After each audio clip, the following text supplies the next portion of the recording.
Star news देख रहे हैं आप और मैं हूं आपके साथ कोमल गंगवार। गुड मॉर्निंग भारत में हम हर रोज़ बात करते हैं ताज़ा खबरों की। न्यूज़पेपर की जो खबरें होती हैं वो आप तक पहुंचाते हैं इस शो के ज़रिए। तो बात करते हैं हम अब पहले अमर उजाला न्यूज़पेपर की। तो आज जैसे कि 27 जून और अमर उजाला का फ्रंट पेज आज की तारीख को क्या कहता है, पहली खबर आपको बताएं। तो पहली खबर, 31 जुलाई तक बंद रहेंगे सभी स्कूल, 6 तक दिल्ली में हर घर का सर्वे। 30 जून तक सभी कंटेनमेंट जोन का सभी जिलों में 100 टीमें तैनात। तो 31 जुलाई तक सभी स्कूल बंद करने की तारीख तय कर दी गई है।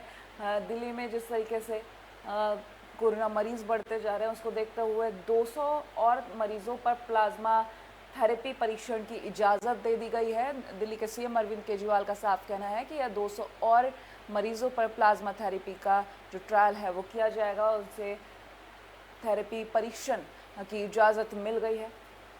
30 जून तक सभी कंटेनमेंट जोन का सभी जिलों में 100 टीमें तैनात। कोरोना संक्रमितों की बढ़ती संख्या को देखते हुए दिल्ली सरकार ने सभी स्कूल 31 जुलाई तक बंद कर दिए हैं। दिल्ली के उप मुख्यमंत्री मनीष सिसोदिया ने शुक्रवार को कहा कि बच्चों की सुरक्षा हमारी पहली प्राथमिकता है। उनके स्वास्थ्य के साथ कोई जोखिम नहीं उठाया जा सकता। इसके अलावा सरकार ने घर घर स्क्रीनिंग का फैसला किया है। बता दें कि बीते दिन हमने आपको ये खबर बताई थी कि घर घर जाकर सर्वे करने के बारे में सरकार सोच रही है। दिल्ली सरकार इस बारे में आगे कुछ कर सकती है, लेकिन अब फैसला आ चुका है कि अब घर घर जाकर स्क्रीनिंग की जाएगी, डोर टू डोर सर्वे किया जाएगा ताकि कोरोना संक्रमितों को जल्दी से जल्दी ठीक किया जा सके। वहीं 5 लाख के पार कोरोना संक्रमितों का आंकड़ा पहुंच चुका है। देश भर की अगर बात की जाए तो ये संख्या 5 लाख को पार कर चुकी है। लगातार तेजी से बढ़ता हुआ आंकड़ा डरा जरूर रहा है, लेकिन जनता हिम्मत के साथ कोरोना से जंग लड़ रही है। लेकिन ये आंकड़ा अब 5 लाख के पार पहुंच चुका है। एक दिन में सर्वाधिक 17,000 से ज़्यादा संक्रमित मिले। 4 दिन से रोज़ औसतन 400 लोगों की मौत हो रही है। जो आंकड़ों की अगर बात कर ली जाए तो 17,000 से ज़्यादा पिछले 24 घंटों में कोरोना पेशेंट्स मिले हैं। और अगर मौत के आंकड़ों की बात कर ली जाए तो 24 घंटों में पिछले 3 से 4 दिनों में औसतन 400 लोगों की तो मौत हो ही रही है। 5 लाख के पार आंकड़ा पहुंच चुका है। लगातार तेज़ी से आंकड़ा बढ़ता हुआ और सरकार कोशिश कर रही है कि आंकड़ा कम किया जाए, लेकिन अभी भी आंकड़ा बहुत तेज़ी से बढ़ रहा है। अगली खबर की बात कर लेते हैं। अनंतनाग में आतंकी हमला, एक जवान शहीद। हाईवे की सुरक्षा में तैनात सीआरपीएफ टीम पर किया हमला, एक बच्चे की भी मौत। दक्षिणी कश्मीर के अनंतनाग में शुक्रवार को आतंकी हमले में सीआरपीएफ का एक जवान शहीद हो गया। गोलीबारी की चपेट में आने से 8 साल के एक बच्चे की भी जान चली गई। शहीद जवान की पहचान पश्चिम बंगाल के श्यामपाल कुमार के रूप में और बच्चे की नेहान यावर के रूप में हुई है। तो आतंकी हमले में एक और जवान शहीद। ये जवान दक्षिणी कश्मीर के अनंतनाग में शहीद हुआ है आतंकी हमले में। वहीं आपको बता दें कि और भी जगह क्या क्या चल रहा है वो आपको बताएंगे, लेकिन एक और बड़ी खबर, अमेरिका यूरोप के देशों से बेहतर यूपी ने किया कोरोना मुकाबला। बात करेंगे पीएम मोदी के बयान की। तो पीएम मोदी ने जो कहा है, अमेरिका यूरोप के देशों से बेहतर यूपी ने किया कोरोना से मुकाबला। पीएम नरेंद्र मोदी ने कहा, कोरोना से जंग में यूपी ने बेहद अच्छे तरीके से और काफ़ी सतर्क होकर अमेरिका और यूरोप से बेहतर तरीके से देशों के मुकाबले बेहतर ढंग से काम किया है। योगी सरकार ने समय रहते तैयारी नहीं की होती तो यूपी में 85,000 लोगों की जान चली गई होती। तो इस तरीके से योगी सरकार की तारीफ करते हुए पिछले दिन आपको बता दें जिस तरीके से पीएम नरेंद्र मोदी ने जो वीडियो कॉन्फ्रेंसिंग के ज़रिए बातचीत की थी उसमें उन्होंने योगी सरकार की तारीफ की थी। और आज की ये खबर बड़ी खबर के रूप में सामने आई है। बात करेंगे अब हम नवभारत टाइम्स के फ्रंट पेज की। अगर बात कर ले तो हम अमर उजाला के फ्रंट पेज की बात करें, वहाँ पर जो खबर थी वो खबर 31 जुलाई तक स्कूल्स बंद रहेंगे। अगर नवभारत टाइम्स के फ्रंट पेज की बात करें तो ये खबर है यहाँ पर, एलएसी से कैसे पीछे हटेंगे सैनिक, खाका तैयार। पहली खबर और बड़ी खबर कि एलएसी पर सैनिक किस तरीके से पीछे हटाए जाएंगे, किस तरीके से उनको पीछे किया जाएगा, इसका एक खाका तैयार कर लिया गया है, प्लानिंग कर ली गई है। तो पैंगोंग में दोनों देशों के जवान एकदम आमने सामने, सेना अलर्ट पर है। पूरी खबर आपको बताएंगे। आर्मी चीफ ने रक्षा मंत्री को बताया बॉर्डर का हाल। लेह लद्दाख दौरे से लौटकर आर्मी चीफ जनरल नरवणे ने रक्षा मंत्री राजनाथ सिंह को हालात की जानकारी दी। लद्दाख में जनरल ने आर्मी कमांडर्स के साथ मिलकर एलएसी पर भारत की पोजीशन का आकलन किया। वहीं पोम्पियो के बयान से बड़ी हलचल। अमेरिका के भारत के पक्ष में अपनी सेना चीन के सामने तैनात करने की धमकी के बाद कूटनीतिक हलचल तेजी से बढ़ गई है। अमेरिकी विदेश मंत्री ने कहा था कि वो चीन को रोकने के लिए दक्षिण एशिया की ओर से अपनी सेना बढ़ाएगा। भारत ने इस पर तुरंत प्रतिक्रिया नहीं दी। अमेरिका ने इस कदम से यूरोप में नाराजगी है। अमेरिका के इस कदम से जो है यूरोप में नाराजगी दिखाई दी है। उनका तर्क है कि इससे रूस को इलाके में आगे बढ़ने का मौका मिलेगा। तो वही जिस तरीके से कोरोना से हम जंग लड़ रहे हैं, लेकिन अब लेह लद्दाख सीमा पर जो विवाद बढ़ता चला जा रहा है। पहले हमारे देश के जवान शहीद हुए, लेकिन अब चीनी सैनिकों को पीछे हटाने की जो तैयारी की जा रही है, वार्ता की जा रही है, लेकिन आगे किस तरीके से ये वार्ता काम करेगी, क्या फ़ायदा होगा, वो तो आने वाला वक्त ही बताएगा। बात कर लेते हैं अब अगली खबर की।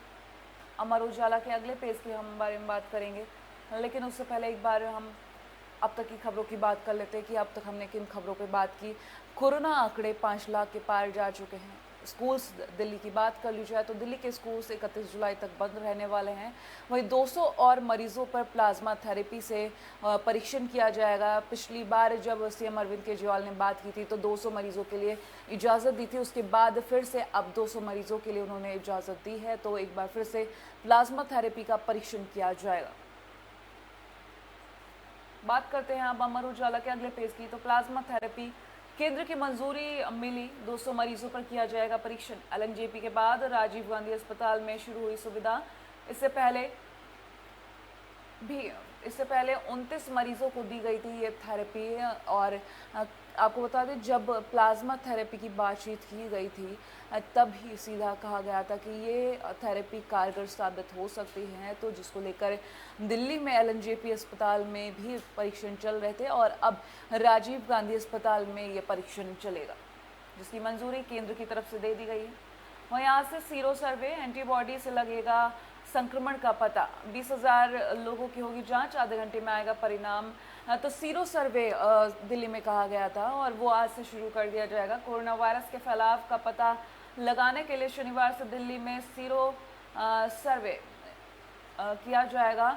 शुक्रवार को गृह मंत्रालय ने इसकी जानकारी देते हुए कहा कि 20,000 लोगों में एंटीबॉडी की जांच की जाएगी। महज आधे घंटे में खून की जांच के आधार पर ये पता लगा जाएगा कि एक व्यक्ति को कोरोना के खिलाफ एंटीबॉडी उसमें है या नहीं। तो इस तरीके की जो जांच है, 20,000 लोगों की जांच एक दिन में कर ली जाएगी, जिसकी तैयारी पूरी हो चुकी है। आज से शुरू हो जाएगा ये सर्वे।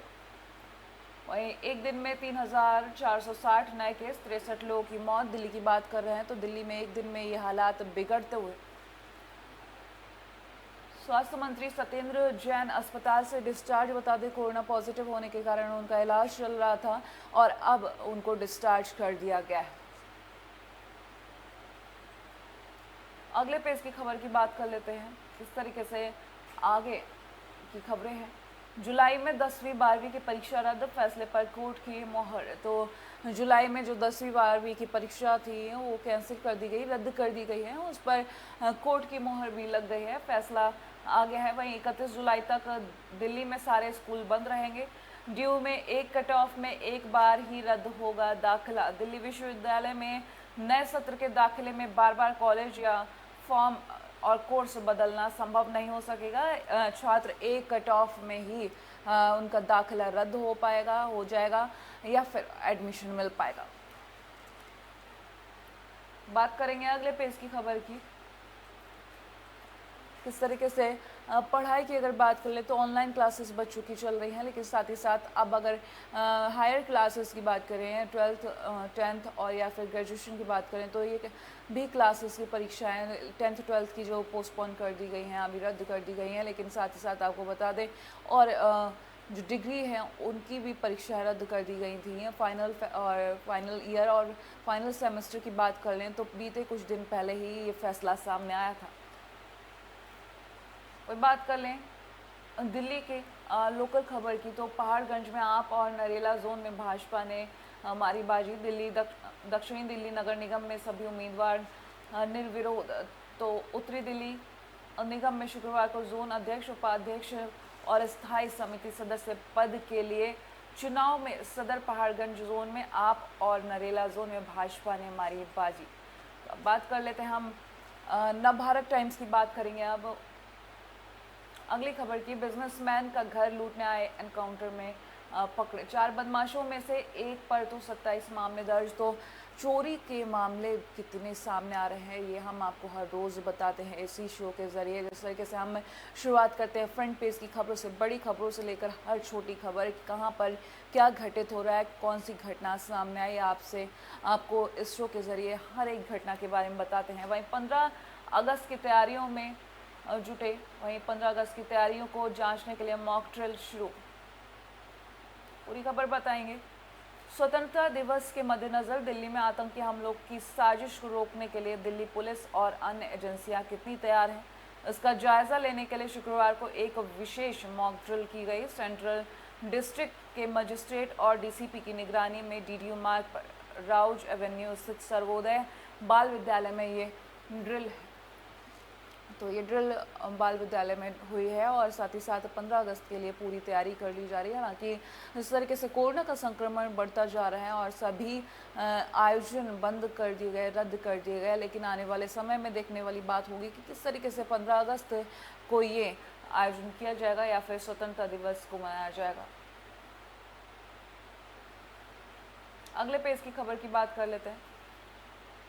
अस्पतालों में आईसीयू के बेड बढ़ाएगी दिल्ली सरकार। दिल्ली की बात कर लें तो अस्पतालों में आईसीयू के बेड्स की संख्या अब बढ़ाई जाएगी। हालांकि अभी कोविड बेड्स की बात कर ले रहे थे हम, किस तरीके से कोविड बेड्स का इंतजाम किया जा रहा था, लेकिन अब आईसीयू की संख्या बढ़ाई जाएगी।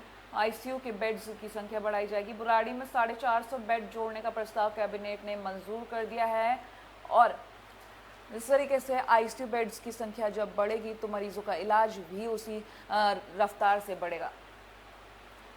जब योजना का फायदा पाने वाले से पूछा पीएम ने मुझे क्या दोगे, पीएम नरेंद्र मोदी की जो वार्ता हुई थी वो उसको आप बताते हैं आपके लिए।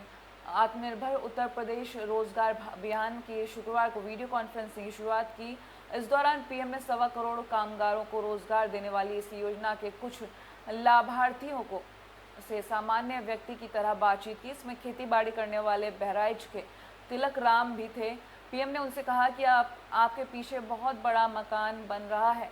इस पर तिलक राम ने जवाब दिया कि यह आपका ही है। पीएम आवास योजना का हमें फ़ायदा मिला, पहले झोपड़ी में रहते थे, अब घर बन रहा है, परिवार खुश है। इस पर पीएम ने कहा कि आपको प्रधानमंत्री आवास मिला तो पीएम को आप क्या देंगे, इसका जवाब सुन लीजिए। तिलक राम ने कहा कि आप सारी ज़िंदगी प्रधानमंत्री रहें। पीएम ने कहा कि कुछ देने की बात बोलो ना। अच्छा, मैं मांगता हूँ बच्चों को जितना पढ़ना है पढ़ाएं, हर साल चिट्ठी लिखकर मुझे बताना कि बच्चों के कितने नंबर आए। तो पीएम नरेंद्र मोदी ने प्रधानमंत्री आवास योजना के बदले एक व्यक्ति से सिर्फ इतना मांगा कि उनके बच्चे जितना पढ़ना चाहे उतना पढ़ाएं और हर साल चिट्ठी लिखकर उनको ये ज़रूर बताएं कि उनके बच्चों के नंबर कितने आए। तो लगातार हम बातचीत कर रहे हैं कि कोरोना वायरस से संक्रमित मरीजों की संख्या बढ़ रही है, साथ ही साथ देश में क्या घटित हो रहा है और बड़ी खबर की हमने इस दौरान बात की है। रोज़ाना गुड मॉर्निंग शो के जरिए हमारा यही मोटिव रहता है कि आप तक हर एक खबर पहुँचे। लेकिन इसी के साथ आज गुड मॉर्निंग भारत में हम यहीं पर खबरों का सिलसिला रोकेंगे। अगली बार फिर हाजिर होंगे कुछ नई और ताज़ी खबरों के साथ। तो आज के लिए इतना ही। गुड मॉर्निंग भारत में देखते रहिए AB स्टार न्यूज़।